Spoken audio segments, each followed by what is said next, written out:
Hormuz and the paradox of power.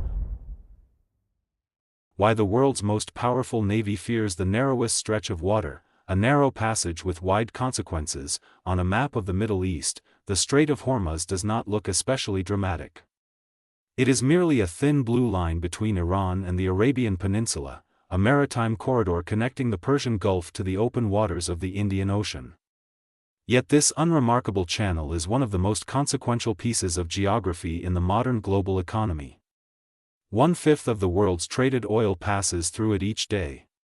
Tankers carrying crude from Saudi Arabia, Iraq, Kuwait, Qatar, and the United Arab Emirates funnel through two narrow shipping lanes before dispersing across the world's oceans toward refineries in Asia, Europe and beyond. In ordinary times the traffic through Hormuz is relentless but routine.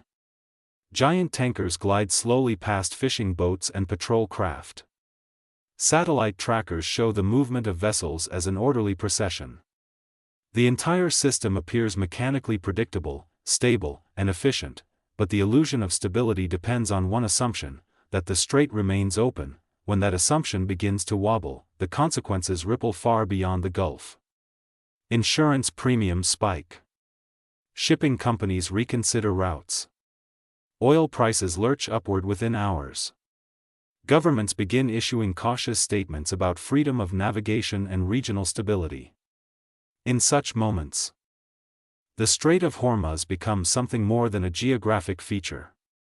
It becomes a lever, a strategic fulcrum capable of amplifying small acts of disruption into global economic shocks, and it is precisely this leverage that has long shaped the strategic thinking of Iran. The paradox of overwhelming power. The United States Navy is the most powerful maritime force in human history. Its fleets span the globe. Carrier strike groups can project military force thousands of miles from American shores. Advanced destroyers and cruisers bristle with missile defense systems and radar arrays capable of tracking dozens of targets simultaneously. Submarines move invisibly beneath the surface, capable of striking from anywhere. Measured in conventional military terms, the balance of power between the United States and Iran is lopsided to the point of absurdity, yet strategy is rarely measured in absolute terms. It is shaped by geography, constraints, and incentives. Hormuz creates an unusual strategic environment. At its narrowest point the strait is only about 33 kilometers wide. The actual shipping lanes used by tankers are narrower still, two channels separated by a buffer zone, each only a few kilometers across. Every tanker leaving the Gulf must pass through these lanes. There are no convenient detours. This geographical reality creates what military strategists call a choke point, a location where the movement of ships is restricted by terrain and therefore vulnerable to interference. For a global navy accustomed to operating in the open ocean, choke points present an awkward challenge. Large warships designed for wide maneuver must operate in constrained waters crowded with civilian traffic. Radar screens become cluttered. Identifying threats becomes more difficult. Reaction times shrink. In summary, the environment increasingly supports the emergence of more agile, rapid, and less predictable entities. That environment is precisely what Iran has spent decades preparing to exploit. Iran's asymmetric doctrine. Iranian military planners have long accepted a basic premise: they cannot defeat the United States in a conventional naval war. The Islamic Republic does not possess aircraft carriers, large destroyers, or a blue-water fleet capable of operating far from its shores. What it does possess, however, is proximity to one of the world's most important maritime choke points. Iran's answer to the imbalance of power has therefore been asymmetry. Rather than competing directly with American naval strength, Tehran has developed a doctrine focused on disruption. The objective is not to sink fleets or win large naval battles. It is to complicate, harass, and raise the cost of operations for an adversary that depends on stable maritime commerce. In practical terms, this means investing in tools that are cheap, numerous, and difficult to neutralize completely. Fast attack craft capable of darting in and out of coastal waters. Mobile missile batteries hidden along Iran's rugged shoreline, naval mines that can be deployed quickly and detected only with painstaking effort, unmanned aerial vehicles able to scout or strike with relative impunity. Individually these assets are unimpressive. Collectively they form a layered system designed to create uncertainty.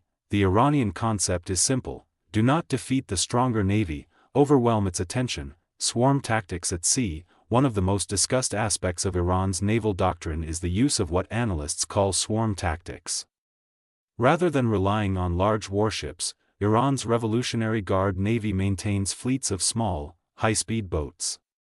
These vessels are cheap to build, fast and agile in coastal waters.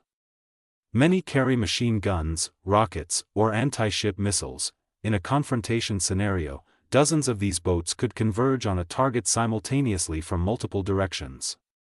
Individually they pose little threat to a heavily armed destroyer. But collectively they create a complex tactical problem. Modern naval defense systems are designed to intercept missiles or aircraft approaching at high speed. They are less optimized for dozens of small vessels weaving unpredictably among civilian ships. In theory, a well-armed destroyer could repel such an attack. In practice, the situation becomes messy very quickly. Rules of engagement must account for civilian traffic.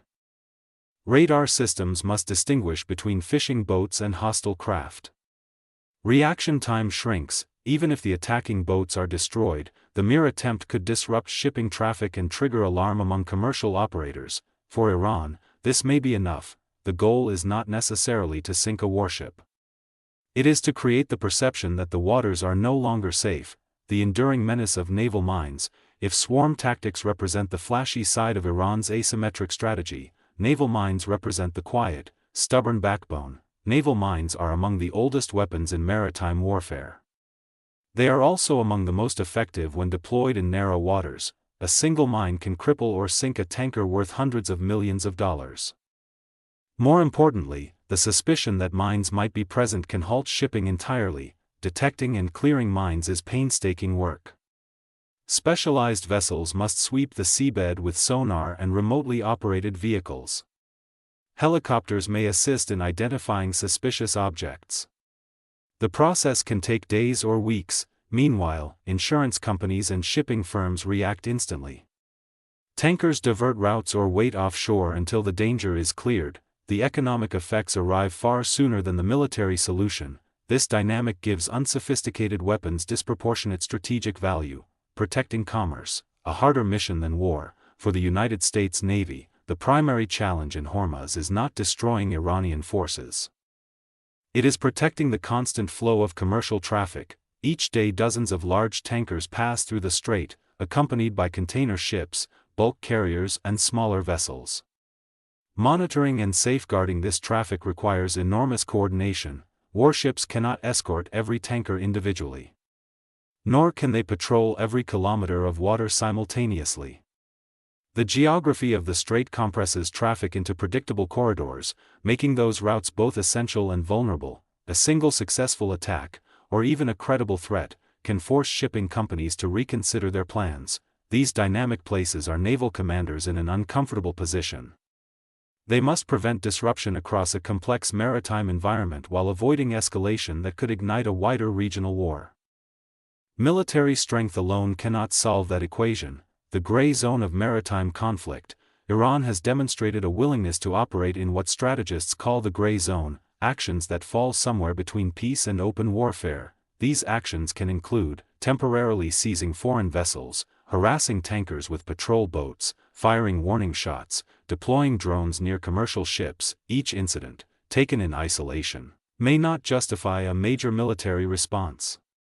Yet repeated incidents gradually alter perceptions of risk. Insurance companies raise premiums. Shipowners demand additional security guarantees. Governments issue travel advisories for maritime traffic. The cumulative effect is precisely what Iran seeks: uncertainty. Uncertainty alone can disrupt trade. Geography as a strategic ally. Iran's geographic position amplifies the effectiveness of these tactics. Much of the northern coastline of the Strait of Hormuz is rugged and dotted with small inlets. Missile launchers can be concealed in coastal terrain. Fast boats can emerge from hidden harbors. From these positions, Iranian forces can monitor or threaten ships transiting the strait. The proximity to shore shortens reaction times and complicates detection. Meanwhile, American ships must operate at a distance that balances surveillance with safety. Too close to the coast and they risk missile attack. Too far away and their ability to respond quickly diminishes. The geography of Hormuz therefore creates a subtle asymmetry. Iran's forces can disperse along the coast, while American forces must patrol predictable shipping lanes. The global energy equation, the strategic importance of Hormuz rests on economics. Approximately 1/5 of globally traded oil passes through the strait each day. A large share of liquefied natural gas exports, particularly from Qatar, also travels this route. This concentration of energy flows means that any disruption, even temporary, can have global consequences. Oil markets are famously sensitive to geopolitical risk. A rumor of conflict can move prices within minutes. A confirmed attack on shipping can trigger even sharper reactions, for countries heavily dependent on imported energy, particularly in Asia. The stability of Hormuz is therefore a matter of national economic security. Iran is acutely aware of this fact. By threatening the flow of energy, Tehran can exert influence far beyond the Gulf itself. Escalation dilemmas for Washington. For American policymakers, the question is not simply how to respond militarily to disruptions. It is how to do so without triggering a broader war. Direct attacks on Iranian coastal installations or naval bases could neutralize some threats, but they would also risk provoking retaliation. Iran possesses ballistic missiles capable of striking American bases across the region. It maintains networks of allied militias in several Middle Eastern countries. It could target oil infrastructure belonging to U.S. partners in the Gulf. What begins as a maritime confrontation could rapidly expand into a regional conflict. This risk forces Washington to weigh every response carefully.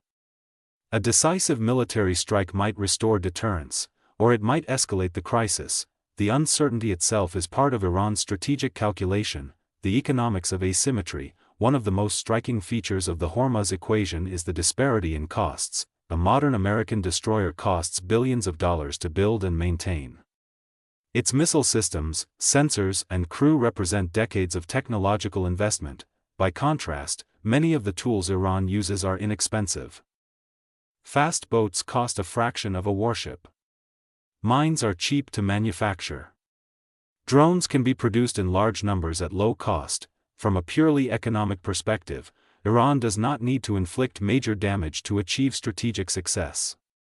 Even a minor incident can generate significant market volatility. In effect, Tehran can exploit a global system that magnifies small disruptions into large economic effects. This is the essence of asymmetric strategy. Hormuz as a strategic lever. Seen in this light, the Strait of Hormuz functions less like a battlefield and more like a lever. A lever does not require immense force to move something heavy. It requires the right point of pressure. For Iran, that pressure point is the world's dependence on uninterrupted energy flows. Even the perception that the strait might close is enough to cause concern in energy markets and political capitals. Iran's military does not need to defeat the United States Navy outright.